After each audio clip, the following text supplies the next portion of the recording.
और अब मैं बुला रहा हूं इस आचार्य विद्यासागर प्रबंध विज्ञान संस्थान के संस्थापक सदस्य अध्यक्ष सुरेश जी जैन आईएएस। एक बार जोरदार ताली बजा दीजिए। उन्हीं के साथ में ही आज अपने बीच में नोएडा उत्तर प्रदेश से जो डोनाइट्रन के ट्रस्टी भी हैं और एनटीपीसी के पूर्व अध्यक्ष सीपी जैन साहब अपनी धर्मपत्नी उर्मिला जैन के साथ में, उनके बारे में और परिचय भी सुरेश जी अभी बताएंगे। आप सभी दोनों अपना प्रश्न भी गुरु चरणों में करें। परम पूज्य गुरुदेव, आज बड़ी प्रसन्नता है कि हमारे वरिष्ठ साथी और स्नेही गुणायतन के ट्रस्टी तथा NTPC national thermal power corporation of India हजारों करोड़ की बहुत बड़ी नेशनल लेवल की संस्था है जो भारत के सभी राज्यों को सहयोग देकर बिजली के विस्तार में सहयोग देती है। इसके अध्यक्ष माननीय श्री सीपी जैन और भाभी जी उर्मिला जी मेरी बाजू में खड़े हुए हैं। आज सुबह गुरुदेव के आपने दर्शन किए। आपके संकेतानुसार उन्होंने विद्या प्रमाण गुरुकुलम का अवलोकन किया। इसके सफल संचालन से प्रभावित होकर आपने गुरुकुलम के लिए रुपये 1,21,000 राशि की घोषणा की है। हम उन्हें हार्दिक बधाई देते हैं। उनसे निवेदन करते हैं कि इसी प्रकार से गुरुकुलम को सदैव सहयोग प्रदान करते रहें। वे नियमित रूप से नैनागिरी तीर्थ के विकास में अपना सहयोग देते रहते हैं। इसके लिए हम नैनागिरी बोर्ड ऑफ ट्रस्टीज की ओर से उनके प्रति अपने कृतज्ञता व्यक्त करते हैं। गुरुदेव, शिखरजी में जहाँ गुणायतन लगभग बनकर पूरा हो रहा है, 20 साल पहले उसकी टोंकों पर बिजली गिर जाया करती थी, उससे टोंक का हिस्सा गिर जाता था। आपने ये इतने बड़े पद पर थे कि कोई भी असंभव कार्य कर सकते थे जो समाज नहीं कर पाती है। आपने आगे आकर के श्री आर के जैन जो समय अध्यक्ष थे जैन तीर्थ क्षेत्र कमेटी के, उनसे निवेदन किया बड़ी विनम्रता पूर्वक कि मैं यह काम कराना चाहता हूं। उन्होंने अनुमति दी और आपने अपने तरफ से पूरा व्यय उठाकर 25 टोंक के ऊपर जो बिजली को रोकने के लिए जो अरेस्टर लगता है, लाइटनिंग अरेस्टर, वो लगवाया। और लगवाया ही नहीं उसका 20-25 साल से हमेशा उसका मेंटेनेंस करते रहते हैं। जब कभी कोई ख़राब हो जाता है तो आपके इंजीनियर्स आके उसको ठीक करते हैं। और ये बहुत बड़ा काम जो समाज वर्षों से, सैकड़ों वर्षों से चाहती थी, अब पूरा हो सका है। गुरुदेव, आप जो राष्ट्रीय स्तर की पांच समितियां हैं, जैन तीर्थ क्षेत्र कमेटी परिषद और ऐसी 5 जो समितियां हैं, उनकी एक समन्वय समिति गठित हुई थी। उसमें 5 साल तक आप अध्यक्ष रहे।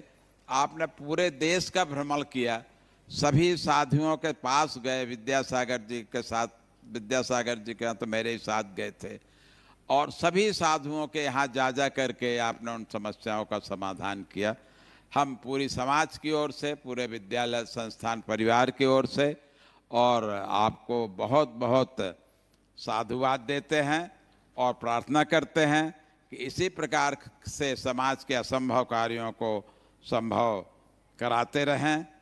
गुरुदेव, आज से 1 माह पहले, 15 दिन पहले डॉक्टर मेधावी प्रवीण जैन नई दिल्ली से पधारे थे आपके दर्शन के लिए। आज उन्होंने दूरभाष पर 1,21,000 की दान राशि अपना गुरुकुलम को देने की घोषणा की है। उनको भी हम बधाई प्रेषित करते हैं। गुरुदेव, आपकी जानकारी में है कि सिंगापुर में विशाल जैन मंदिर का निर्माण किया जा रहा है।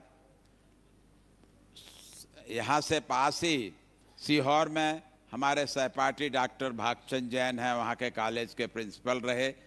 उन्होंने अपने पुत्र के साथ मिलकर के एक बड़ी राशि इस मंदिर के लिए दान करने के संकेत दिए हैं। भूमि क्रय कर ली गई है और आपके आशीर्वाद से आपको पूरी जानकारी है। यह काम शीघ्र ही शुरू हो रहा है।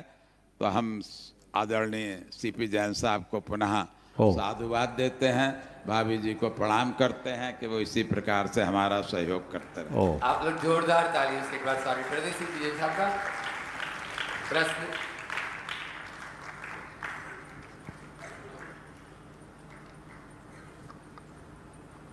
हाँ गुरुदेव, मेरी पत्नी उर्मिला जी कुछ पूछना चाहती हाँ जरूर। दोनों गुरुदेवों को चरणों में बार बार नमस्तु नमस्तु नमस्तु। छल्लक जी के चरणों में इच्छामि इच्छामि इच्छामि। हे गुरुदेव, सबको अपने अपने कर्मों को और खराब समय को भुगतना पड़ता है, उसको टालना कठिन होता है, लेकिन भावना योग से इस समय को काफ़ी कम किया जा सकता है।